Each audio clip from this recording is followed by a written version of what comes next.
একজন জুয়ারি তিনি শুধু ব্যক্তির জন্য সমস্যা নয়, পরিবারের জন্য নয়, বরং একটি রাষ্ট্রের সমস্যা, সামাজিক সমস্যা, সামগ্রিক সমস্যা। আজকে এই গুরুত্বপূর্ণ একটি বিল, এই বিল উত্থাপনের জন্য আমি মাননীয় স্বরাষ্ট্রমন্ত্রীকে ধন্যবাদ দেই। পাশাপাশি স্থায়ী কমিটির সম্মানিত সভাপতি, সংসদ সদস্য মাননীয় আন্দালিব রহমান সহ স্থায়ী কমিটির সম্মানিত সদস্যবৃন্দকেও আমি ধন্যবাদ দেই। ওনারা অনেক পরিশ্রম করে এটা বিল আকারে এনেছেন। সত্যি এটা কোনো ব্যক্তির বিষয় নয়। একজন জুয়ারি তিনি শুধু ব্যক্তির জন্য সমস্যা নয়, পরিবারের জন্যও নয়, বরং একটি রাষ্ট্রের সমস্যা, সামাজিক সমস্যা, সামগ্রিক সমস্যা। এবং এই জুয়ারিরা এই অনলাইন জুয়া, বিশেষ করে 1867 সনে যে আইন হয়েছে, আমাদের তো প্রশ্ন আসলে এতদিন পরে এসে এটা সংশোধন হচ্ছে, এই জন্য আবারও ধন্যবাদ দেই।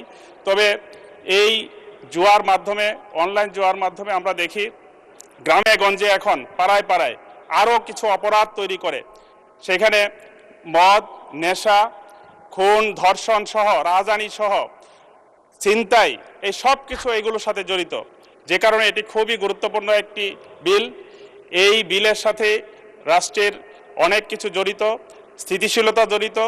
যে কারণে এই বিলকে আরও যুগোপযোগী, আরও প্রাসঙ্গিক, আরও সময়োপযোগী করার জন্য বিশেষজ্ঞ, অনলাইন বিশেষজ্ঞ সহ জনমত যাচাইয়ের জন্য আমার মনে হয় প্রেরণ করা উচিত। এটা ব্যাপকভাবে আরও একেবারে সময়োপযোগী হওয়ার জন্য বিশেষজ্ঞদের পরামর্শ প্রয়োজন। সে কারণে আমি দাবি জানাচ্ছি এটা জনমত যাচাইয়ের জন্য প্রেরণ করা হোক। ধন্যবাদ মাননীয় স্পিকার।